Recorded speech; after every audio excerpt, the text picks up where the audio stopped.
La foi, c'est la réalité de ce qu'on espère, l'attestation des choses qu'on ne voit pas. Pour la lecture de la parole de Dieu ce matin, vous pouvez ouvrir votre Bible dans 1 Corinthiens 6. Nous lirons les versets 12 à 20.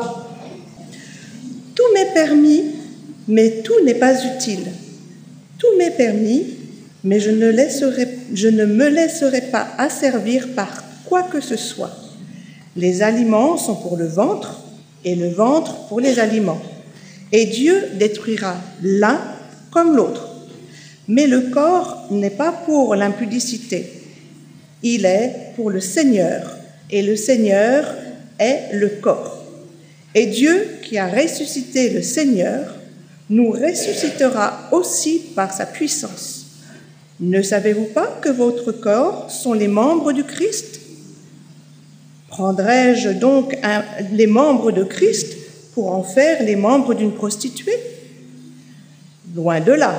Ne savez-vous pas que celui qui s'attache à la prostituée est un seul corps avec elle ? Car, il est dit, les deux deviendront une seule chair.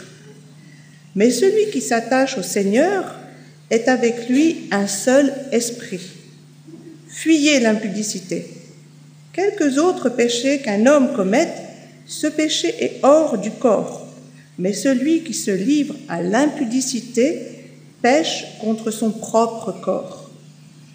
Ne savez-vous pas que votre corps est le temple du Saint-Esprit qui est en vous et que vous avez reçu de Dieu et que vous ne vous appartenez point à vous-même, car vous avez été rachetés à un grand prix. Glorifiez donc Dieu dans votre corps et dans votre esprit qui appartiennent à Dieu. Bonjour à tous. Bon sabbat. J'aimerais également souhaiter la bienvenue à Jérémy. Si tu peux te lever. Jérémy sera présent parmi nous cet après-midi pour présenter un après-midi autour de tout ce qui concerne la gestion chrétienne de la vie, donc à 15h30. Donc je vous invite nombreux à venir et à lui poser toutes vos questions. Merci pour ta présence. Ce matin, donc, nous allons aborder un thème autour de la santé, puisque c'est un thème qui est présenté par le département de la santé, dont le titre s'intitule « Des secrets qui changent la vie ». Et en introduction, j'aimerais prendre 2 épisodes de la vie de Jésus, dont le premier se passe au printemps de l'an 31 de notre ère. Jésus est arrêté, Jésus est mené devant Pilate, et nous trouvons ce récit dans l'évangile de Matthieu, l'évangile de Matthieu au chapitre 27, et nous avons la description de ce qui va se passer, donc des versets 26 à 34. Nous y voyons Jésus traité de manière ignoble. Rien ne lui est épargné. Et nous arrivons aux versets 33 et 34. Arrivé au lieu nommé Golgotha, ce qui signifie le crâne, ils lui donnèrent à boire du vinaigre, il en goûta et il le rejeta. Alors que Jésus est passé par toutes les souffrances possibles qu'aucun être humain ne pourra jamais traverser, on lui tend à ce moment-là du vinaigre pour étancher sa soif, mais également comme un analgésique pour diminuer sa douleur. Et Jésus refuse précisément de boire ce mélange.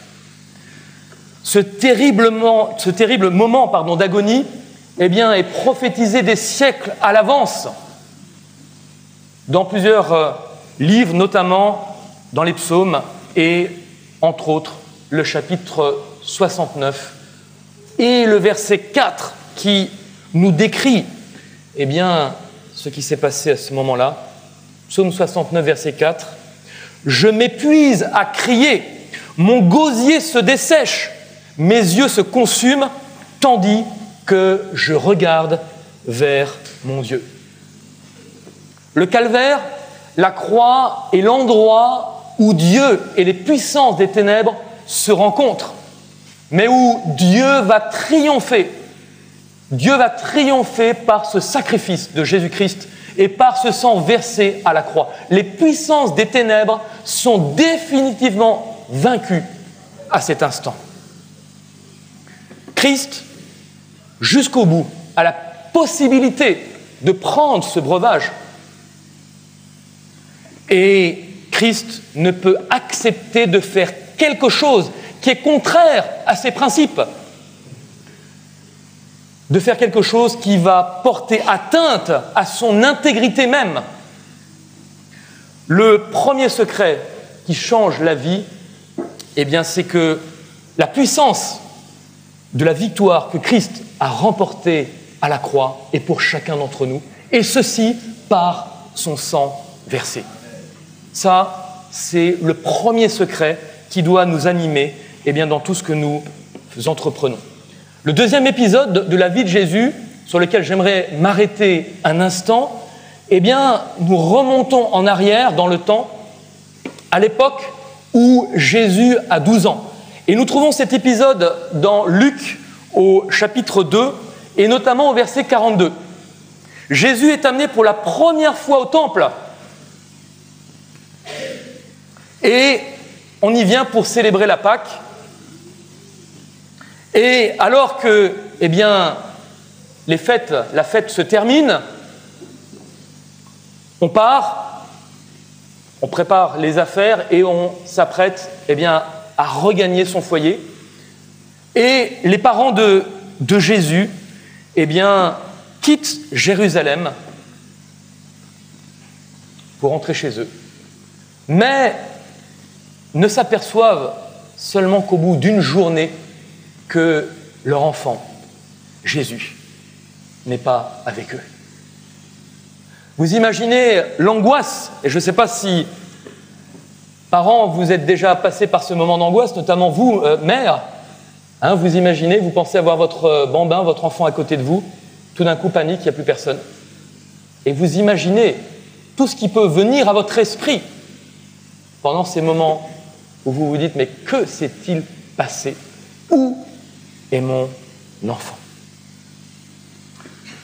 Et il va falloir une journée entière pour s'apercevoir qu'ils ont perdu leur enfant, et une journée encore pour revenir, parce que le seul endroit où ils se disent « mais où peut être Jésus ?» eh bien, c'est à Jérusalem. Et là, ils vont chercher leur enfant pendant 3 jours. C'est ce que nous lisons dans Luc chapitre 2, verset 42. Ils vont partout en cherchant leur enfant. N'avez-vous pas vu un enfant de 12 ans ?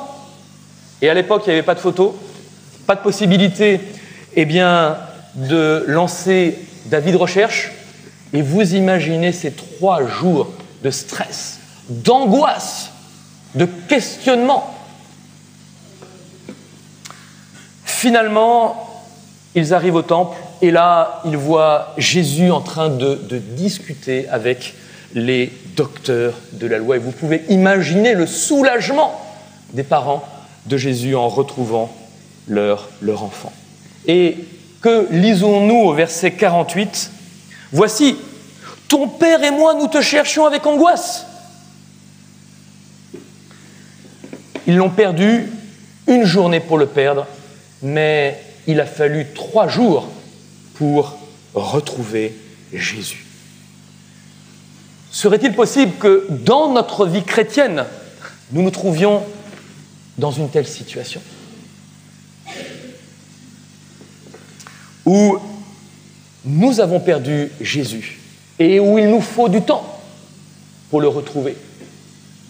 Parce que lorsqu'on le perd, une journée, il faut des fois 3 jours, 3 semaines, 3 mois, 3 années, voire plus, pour le retrouver. Et vous avez cette expérience aux États-Unis, cette triste expérience d'un pasteur adventiste qui a décidé eh bien, de se dire, voilà, je décide de passer 1 année de ma vie en ne consacrant absolument rien à Dieu, en mettant tout de côté et en essayant de voir ce que ça va donner. Et vous imaginez, au bout d'1 an, ce cher pasteur a perdu la foi, il a quitté l'église, il a tout perdu. Et je me dis, mais comment peut-on oser tenter ce type d'expérience? 1 an pour tout perdre. Mais des fois, il suffit d'une journée pour perdre et de nombreux jours pour revenir. Combien s'est-il passé si nous l'avons perdu depuis ce temps-là? Et d'ailleurs, n'est-ce pas une situation dramatique pour des chrétiens que de perdre Jésus? Dans Jésus-Christ, page 66, nous lisons le commentaire sur cet épisode de Luc chapitre 2.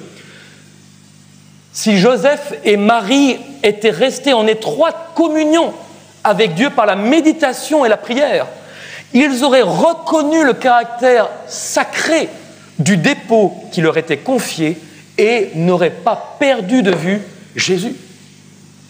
Waouh! 1 jour pour le perdre, 3 jours pour le retrouver. Et le deuxième secret, frères et sœurs, eh bien, c'est de ne pas perdre de vue Jésus. Comment éviter de perdre Jésus dans notre vie chrétienne? Et lorsque c'est le cas, nous pouvons être confrontés eh bien, à 2 sentiments. Le premier sentiment, c'est la panique. Et malheureusement, le deuxième, qui peut suivre, au fil des semaines, des mois, c'est l'indifférence. L'indifférence. Comment éviter de perdre Jésus ou comment faire, je dirais, pour le localiser en permanence, pour être pleinement connecté avec lui? Alors, il n'y a pas de meilleur outil pour localiser un lieu, eh bien, qu'un GPS. Mais avant de nous diriger quelque part, il faut d'abord savoir où nous allons. Parce qu'on peut avoir un GPS, mais ne pas savoir où on va.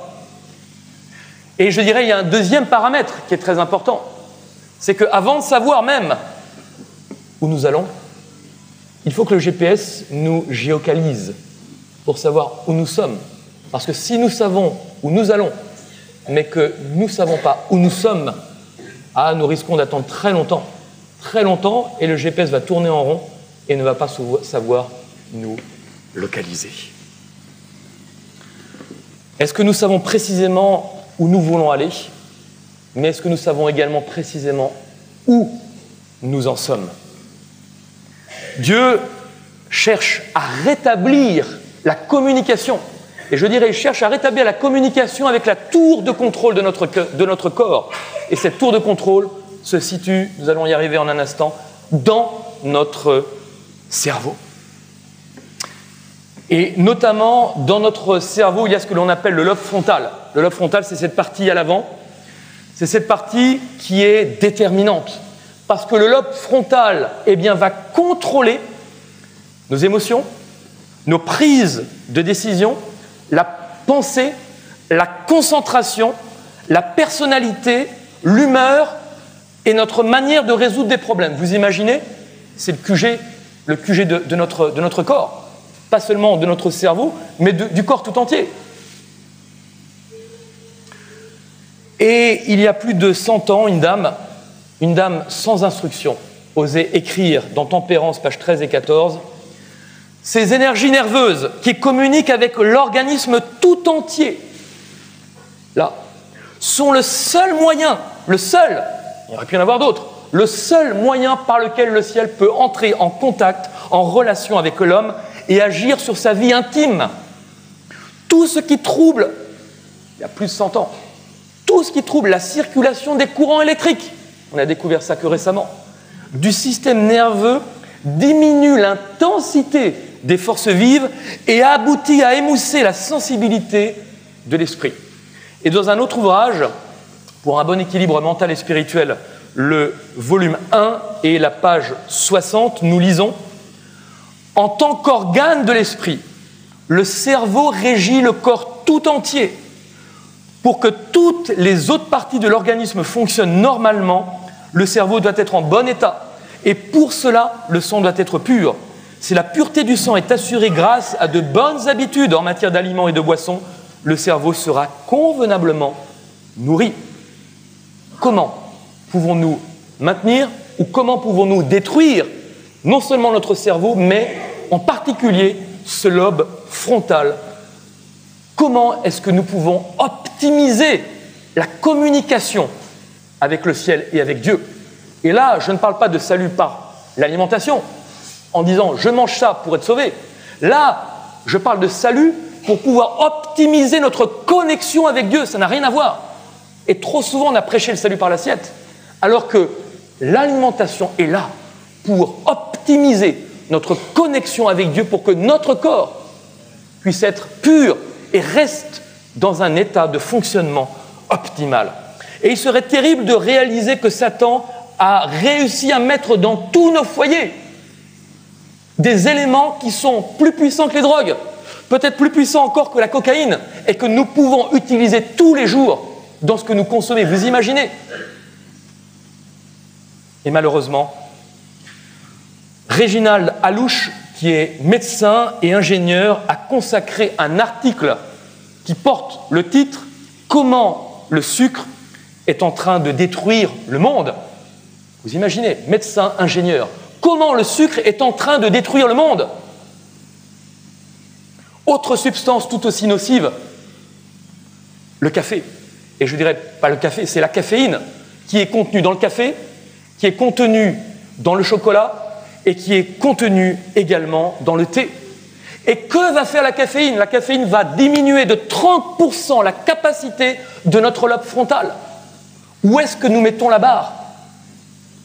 30% de la capacité de notre lobe frontal. Est-ce qu'on peut faire abstraction de ces 30%, se disant les 70% me suffisent, il n'y a pas de problème, le reste, tant pis, c'est pas grave. 30%, c'est énorme. Et l'un des effets désastreux de la caféine, non seulement c'est cette déconnexion, non seulement c'est d'acidifier totalement le terrain et de détruire littéralement la muqueuse gastrique, tout notre fonctionnement digestif, mais c'est d'inhiber la fixation de la sérotonine. Et cette sérotonine, elle est tellement importante puisque, en combinaison avec le lobe frontal, elle va déterminer nos choix, notre humeur. Et nous savons aujourd'hui que nous avons deux cerveaux, un ici, un ici. Deux cerveaux. Ce premier cerveau contient seulement 5% de sérotonine, les 95% restants sont dans le deuxième cerveau. C'est-à-dire ces substances vont empêcher un niveau optimal de sérotonine. Troisième secret, garder notre GPS connecté à Dieu. Est-ce que vous connaissez un médicament qui s'appelle le Wellbutrin? C'est un médicament qui est donné aux personnes pour augmenter un neurotransmetteur qui s'appelle la dopamine. Alors si vous ne le connaissez pas, vous connaissez par contre le Prozac. Le Prozac est donné également pour permettre à un autre neurotransmetteur d'être augmenté, ça c'est la sérotonine. Mais les scientifiques ont découvert dernièrement que nous pouvions augmenter ces deux niveaux de sérotonine et de dopamine par quelque chose de très simple. Et cette chose qui est très simple, normalement en tant que chrétiens, nous devrions être au top dans ce domaine, c'est celui de la gratitude, de la reconnaissance. Quand vous êtes rempli de gratitude et de reconnaissance, cela permet d'augmenter votre niveau et de dopamine et de sérotonine. Et nous avons tellement de quoi nous réjouir et de remercier le Seigneur pour ce qui a été accompli il y a 2000 ans, parce que par ce sacrifice, il nous donne la victoire. Et j'aimerais m'arrêter un instant sur l'expérience du peuple d'Israël alors qu'ils atteignent la terre promise. Et cette expérience est plus qu'édifiante pour nous chrétiens qui sommes arrivés à la fin des temps. Dieu fait sortir un peuple de l'esclavage. Dieu veut amener un peuple à sortir d'Égypte. Et il veut permettre que ce peuple puisse rentrer en possession de la Canaan. Et que se passe-t-il, Exode 16 ? Que se passe-t-il ? Exode 16, les versets 2 et 3. Toute l'assemblée des enfants d'Israël murmura dans le désert contre Moïse et Aaron. Les enfants d'Israël leur dirent « Que ne nous sommes pas morts par la main de l'Éternel dans le pays d'Égypte, quand nous étions assis près des pots de viande, quand nous mangions du pain à satiété. Car vous nous avez menés dans ce désert pour faire mourir de faim toute cette multitude. » Et on retrouve également un commentaire très intéressant dans l'évangile de Jean face à cet épisode. Jean chapitre 5, les versets 47 à 51. Jean chapitre 6, 47 à 51. En vérité, je vous le dis, celui qui croit en moi a la vie éternelle. Je suis le pain de vie. Vos pères ont mangé la manne dans le désert et ils sont morts. C'est ici le pain qui descend du ciel, afin que celui qui en mange ne meure point. Je suis le pain vivant qui est descendu du ciel. Si quelqu'un mange de ce pain, il vivra éternellement. Et le pain que je donnerai, c'est ma chair, que je donnerai pour la vie du monde. La leçon de cet épisode du peuple d'Israël, eh bien, cette leçon est là pour nous rappeler que Dieu voulait que son peuple se purifie avant de prendre possession de la Canaan. Et nous sommes au bord de la Canaan céleste. Et Dieu veut de la même façon que son peuple se purifie, change d'alimentation, non pas parce que ça lui fait plaisir, mais parce que c'est la seule et unique manière que Dieu puisse rentrer en connexion avec son peuple. Nous avons besoin d'être humiliés et notre orgueil réduit à la poussière, jusqu'à ce que nous ayons faim, une faim telle de la parole de Dieu. Quelle leçon! Dans Deutéronome chapitre 8, je lirai le verset 3. Il t'a humilié, il t'a fait souffrir de la faim, et il t'a nourri de la manne que tu ne connaissais pas et que n'avaient pas connu tes pères, afin de t'apprendre que l'homme peut vivre non seulement de pain, mais de tout ce qui sort de la bouche de l'Éternel. Et au verset 5, reconnais en ton cœur que l'Éternel ton Dieu te châtie comme un homme châtie son enfant. Tu observeras les commandements de l'Éternel ton Dieu pour marcher dans ses voies et pour le craindre. Et au verset 16, qui t'a fait manger dans le désert la manne inconnue à tes pères, afin de t'humilier et de t'éprouver pour te faire ensuite du bien. Waouh! C'est pas sans raison, mais il y avait un but et une finalité derrière. Et c'est précisément cette expérience de la justification par la foi. Et d'ailleurs, lorsqu'on posera cette question, qu'est-ce que la justification par la foi? Ellen White va donner une définition d'une profondeur extraordinaire et elle déclare: la justification par la foi, c'est l'action de Jésus, c'est l'action de Dieu qui met la gloire de l'homme dans la poussière. L'action de Dieu qui met la gloire de l'homme dans la poussière et fait pour l'homme ce qu'il n'est pas en son pouvoir de faire pour lui-même. Quand les hommes verront leur propre nudité, ils seront préparés à être revêtus de la justice du Christ. Que s'est-il passé en Éden? Dieu appelle. Et que répond l'homme? Nous sommes nus. Et que faut-il pour couvrir cette nudité? Il faut que Dieu tue un animal pour permettre de couvrir leur nudité. C'est une préfiguration du sacrifice de Christ, déjà dès le départ. Et par ce sacrifice, Christ permet de couvrir non seulement leur nudité, mais de permettre par cela, par cet acte, de leur apporter la justice du Christ. Il n'y a pas de justice du Christ sans sacrifice. Et nous en arrivons à Nombre, chapitre 11, les versets 4 à 6. Nombre 11, chapitre 4 à 6. Le ramassis de gens qui se trouvaient au milieu d'Israël fut saisi de convoitise. Et même les enfants d'Israël recommencèrent à pleurer et dire: qui nous donnera à manger de la viande?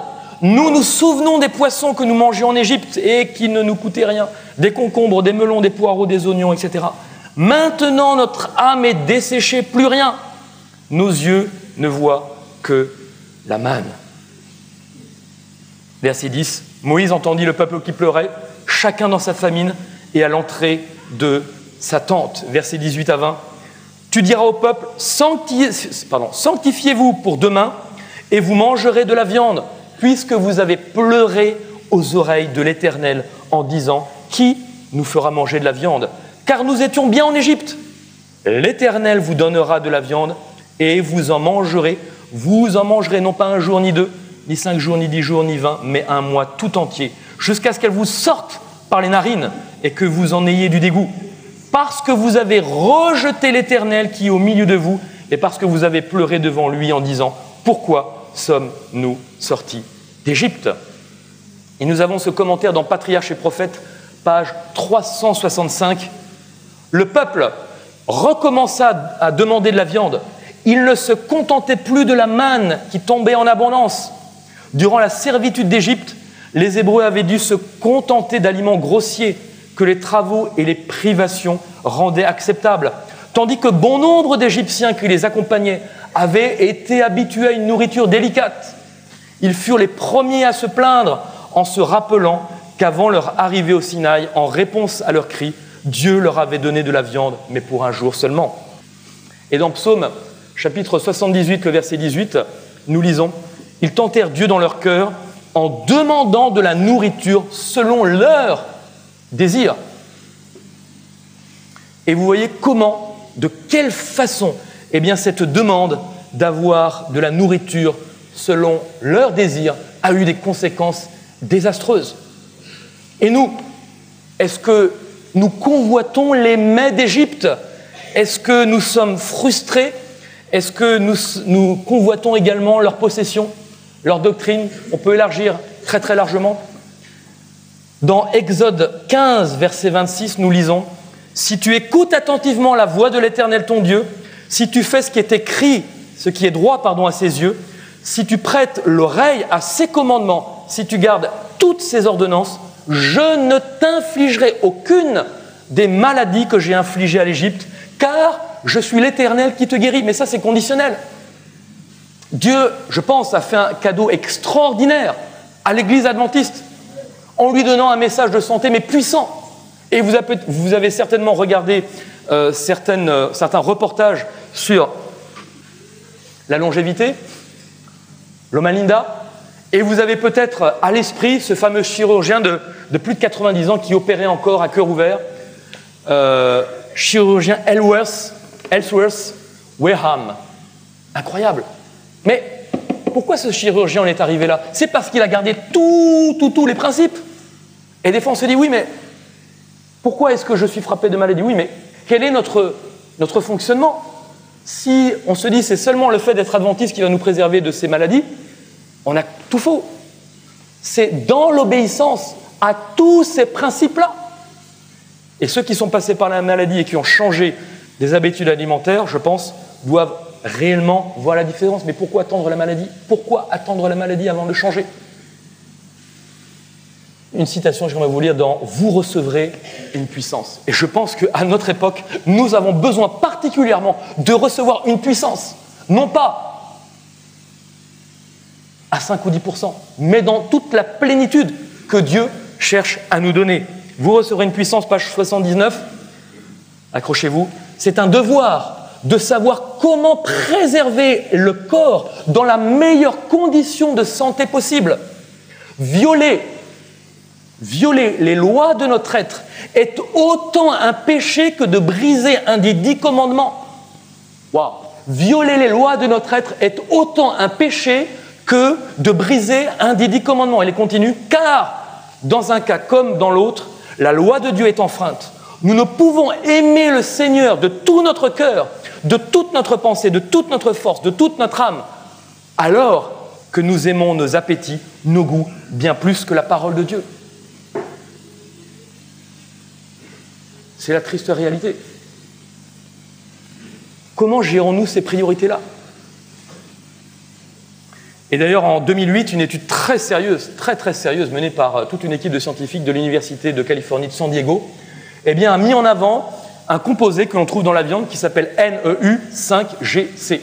C'est une sorte de sucre que l'on ne retrouve absolument pas dans le corps et qui, malheureusement, en consommant la viande, va se retrouver dans le corps. Et on a fait une expérience sur des souris en leur soumettant cette molécule. Et là, on a vu les tumeurs exploser par 5, les tumeurs cancéreuses. Donc, c'est une explosion du cancer. Et aujourd'hui, nous avons toutes les études qui mettent en avant cette corrélation entre la consommation de viande et les taux de cancer. Taux de cancer qui, ça, ce sont les projections pour 2020, qui vont exploser de 75%. Donc, vous imaginez, On a l'impression qu'on contrôle tout. Pour la première fois, notre espérance de vie est en train de diminuer. Aujourd'hui, eh bien, c'est toute la chaîne alimentaire qui est contaminée. Regardez autour de vous, ouvrez les yeux. Entre 1970 et 2010, 52% des espèces animales ont disparu. En 40 ans, 52%, il nous en reste 48%. Vous pensez qu'il va falloir attendre encore 40 ans, avant que les 48% restants disparaissent? C'est exponentiel. Peut-être qu'en 30, 20 ans, 10 ans, il n'y a plus rien. À la vitesse où on va. En Europe, en 30 ans, 421 millions d'oiseaux ont été décimés. 421 millions. J'ai juste pris ces derniers 15 jours ce qui s'est passé et j'ai juste pris des petits éléments comme ça. 1 million de limaces de mer échouées. 1 million de limaces de mer échouées d'un coup. À un autre endroit, 21 millions de saumons morts à cause d'une algue nuisible. 21 millions, vous prenez un saumon à 500 grammes, ça vous fait 10 000 tonnes. 10 000 tonnes de saumon, paf! À un autre endroit, 2500 tonnes de sardines pourries retrouvées dans une anse. À un autre endroit, 70 tonnes de poissons, 40 tonnes de poissons, 45 tonnes de poissons. Tous les mois, c'est ce qui nous arrive. Le monde est en train de crever, littéralement. Dans Conseil sur la nutrition et les aliments, Ellen White écrivait « Dites-leur que le temps viendra bientôt où ils seront en danger en consommant des œufs, du lait, de la crème et du beurre, parce que la maladie chez les animaux augmente à mesure que croît la méchanceté des hommes. Le temps est proche où, à cause de l'iniquité de la race déçue, toute la création animale sera atteinte par la maladie, cette malédiction de notre planète. » Puis, dans Conseil sur la nutrition et les aliments, page 494, le paragraphe 1, elle décrit « Nous ne pouvons plus faire maintenant ce que nous avons fait dans le passé en ce qui concerne la consommation de viande. » Vous imaginez, ça fait plus de 100 ans. Une telle habitude a toujours constitué une malédiction pour la famille humaine, mais il en est tout particulièrement ainsi aujourd'hui en raison de la malédiction que Dieu a prononcée sur les troupeaux des champs du fait du péché de l'homme. Ce quatrième secret qui change la vie, eh bien, c'est une préparation, je dirais, holistique. Alors, on aime bien ce terme aujourd'hui, c'est un terme très à la mode. Préparation globale, complète, sur la santé, sur le domaine spirituel, sur le domaine pratique, physique, etc., etc. Dans tous les domaines. Dieu a donné un message extraordinaire qui a été conceptualisé avec l'acronyme New Start, qui signifie nutrition, exercice, eau. Ensuite, vous avez donc tout ce qui est soleil, tout ce qui est tempérance, tout ce qui est l'air, l'oxygène, le repos. Et ce qui englobe l'ensemble de ces 7 concepts de santé, eh bien, c'est la confiance en Dieu. Nous avons une tribu qui est décrite dans 1 Chronique, chapitre 12-32. Cette tribu, elle est extraordinaire. Cette tribu, c'est la tribu d'Issachar. Elle avait 2 caractéristiques. Si nous ne les avons pas aujourd'hui, on va être réellement en problème. Cette tribu d'Issachar savait discerner les temps et savait que faire. Et je pense, honnêtement, en tant qu'adventistes du 7e jour, nous devrions être cette tribu d'Issachar en 2016. Discerner les temps. Et ça ne suffit pas. On aurait pu s'arrêter à ça. Ok, on peut être les champions pour discerner les temps, mais si derrière, nous ne savons pas quoi faire, à quoi cela nous sert-il? Discerner les temps pour savoir que faire. Le but de l'Exode, l'appel de sortir d'elle, mon peuple, eh bien, était de ramener un peuple à ce qui était à l'origine. Ça, c'était le but que Dieu s'était fixé. Cela n'était pas ainsi au commencement. C'est ce que nous pouvons lire dans Matthieu 19, verset 8. Cela n'était pas ainsi au commencement. Dieu cherche à nous ramener dans un état où nous allons pouvoir nous préparer et être en pleine connexion avec lui. Et Dieu avait permis de nombreuses choses en raison de la dureté du cœur du peuple d'Israël. Ceux qui veulent rentrer dans la Canaan céleste doivent comprendre toutes les étapes qui ont amené le peuple d'Israël à la rébellion afin de ne pas les répéter. Sommes-nous en train de dire le Seigneur tarde à venir, tarde dans sa promesse? Allez, amusons-nous avec le monde, il n'y a pas de souci, on a encore le temps. Est-ce que nous avons réellement encore du temps? 1 Corinthiens chapitre 10, verset 31 nous rappelle « Soit donc que vous mangiez, soit donc que vous buviez ou que vous fassiez quelque autre chose, faites tout pour la gloire de Dieu. » Ce n'est pas une question de salut, mais c'est une question de priorité. Est-ce que dans ma vie, dans ce que j'entreprends, je souhaite tout faire pour la gloire de Dieu, afin que ce corps qui m'a été prêté eh bien, puisse être un temple où le Saint-Esprit a envie de séjourner, de rester. Et la question que j'aimerais tous nous poser, et que je me pose à moi, bien sûr, également, le premier, sommes-nous plus que le Christ ? Honnêtement, posons-nous cette question ce matin. Sommes-nous plus que le Christ ? Est-ce que nous nous pensons supérieurs à Christ ? Christ nous a clairement donné les différentes étapes.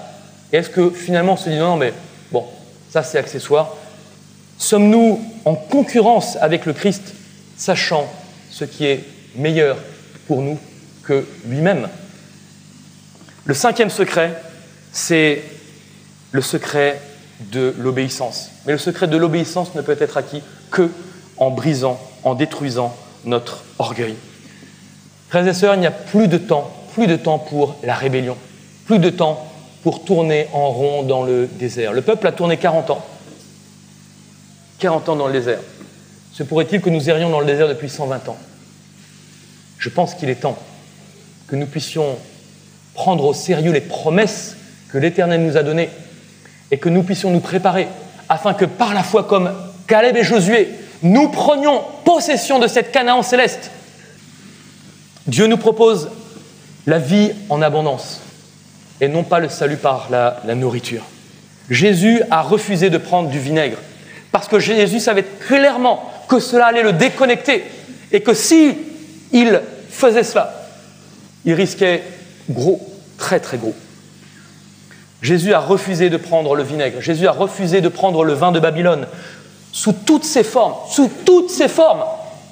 sommes-nous donc des Caleb et des Josué, frères et sœurs, avec au lobe frontal, totalement en pleine possession de nos moyens, pleinement connectés au GPS de Dieu.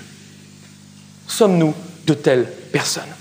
Est-ce que nous voyons les géants qui sont dans la Canaan avec une autre perspective, comme David a vu Goliath ? Parce que vous savez, c'est juste une question de perspective. Vous pouvez être un gringalet d'1,50 m et avoir en face de vous un géant de 3 mètres, mais qu'est-ce que 3 mètres devant l'immensité de Dieu ? Comment nous comprenons réellement jusqu'où Christ est allé pour nous ? Et j'aimerais terminer par cette histoire, qui est une histoire véridique, qui s'est passée en juillet 1794, alors que les cachots, notamment les cachots de la Bastille, les cachots de Paris, regorgent de prisonniers qui malheureusement attendent leur heure pour passer à la guillotine. C'est ce qu'on appelle, c'est la période de terreur du temps de Robespierre. Et vous avez un vieil homme qui volontairement se fait arrêter pour être emmené au cachot. Et une fois qu'il est arrivé au cachot, au lieu de s'asseoir dans un coin, eh bien, il va scruter. Il cherche quelque chose. Il cherche quelqu'un. Et il regarde tous ceux qui sont là. Et il ne trouve pas. Et il continue à chercher jusqu'à ce qu'à un moment, il s'arrête. Il reconnaît le visage de celui qu'il cherche. Cet homme, c'est son fils. Son fils qui doit être condamné à la guillotine au petit jour. Et il passe toute la nuit à regarder le visage de son fils en disant « Seigneur, qu'est-ce que je peux faire ? Qu'est-ce que je peux faire pour sauver mon fils ?» Jusqu'à ce que tout à coup, l'Éternel lui réponde. Et au petit matin, le nom de son fils est appelé. Son fils est en train de dormir. Et ce vieil homme se lève, se présente à la grille en disant « C'est moi ». Et on lui dit « Mais non, mais il y a une erreur. La personne que nous appelons a 37 ans. » Il dit « Non, non, mais c'est une erreur. J'ai 73 ans, les chiffres ont dû être inversés. » Et cet homme est amené. Et cet homme, eh bien, va mourir à la guillotine. Au petit matin, Le fils se réveille et est étonné que personne ne soit venu le chercher et demande mais que se passe-t-il? Et là, les prisonniers lui racontent ce qui s'est passé. Et quelques jours après, c'est la fin de la terreur. Toutes les prisons sont ouvertes et les prisonniers peuvent s'échapper, peuvent partir tout du moins. C'est ce que Christ a fait pour chacun d'entre nous. Nous devions être sur la guillotine. Il a payé, mais le prix fort que personne n'aura à payer parce qu'il a déjà tout accompli à la croix. Est-ce que, pour quelques potées d'Égypte, se pourrait-il que nous puissions rater, que nous puissions passer à côté dans cette manière d'être déconnectés avec Christ, malgré tout ce qu'il a fait? Et je vous invite, j'étais il y a 2-3 semaines aux Antilles, à Saint-Martin et après en Guadeloupe, où j'ai présenté ce type de message et j'ai vu des personnes, notamment un frère, se lever. Je peux vous dire, comme on dit, s'il y avait un homme sur lequel j'aurais jamais parié, c'était lui, entre guillemets. Il s'appelle Jean-Luc, un grand gaillard, mais costaud. À la fin des présentations, il se lève et il dit, voilà, j'ai décidé de changer ma vie et de changer mon alimentation parce que je veux être connecté au maximum avec Christ. Et j'ai dit, gloire à Dieu, gloire à Dieu. Est-ce qu'il y a parmi vous des personnes ce matin qui veulent prendre cet engagement dans la repentance? Parce qu'on a tous fait des erreurs, et moi le premier, en disant, Seigneur, je me suis peut-être égaré sur le chemin de l'Égypte pendant des années et des années, mais Seigneur, aujourd'hui, je décide de m'engager pleinement avec toi. Je ne vais pas y arriver par mes propres forces. Je peux vous dire, j'essaie par la grâce de Dieu de présenter des conférences pour les non-adventistes sur la santé. Et il y a quelques mois, je lançais un appel de détresse au Seigneur en disant, Seigneur, c'est bien de présenter tout cela, mais j'ai encore du mal avec le sucre. Je te demande une chose. Ça fait 40 ans que je n'y arrive pas, donc on ne va pas tourner autour du pot. Mais je te demande une chose, c'est de me donner la victoire. Et je peux vous dire que quand Dieu vous donne la victoire là-dessus, pour que votre lobe frontal soit pleinement connecté avec lui, eh bien, je peux vous dire que c'est extraordinaire. Donc, je vous invite réellement à réfléchir, à prier et à demander au Seigneur ce qu'il souhaite pour vous, afin que vous puissiez être pleinement connectés de toutes les manières possibles avec lui. Le temps est proche, le Seigneur est à la porte, il revient, il nous invite, je frappe à la porte pour souper avec toi. Que nous puissions, en tout cas prendre conscience qu'il n'y a plus de temps pour la rébellion et que c'est aujourd'hui et aujourd'hui même que nous devons nous préparer. Amen.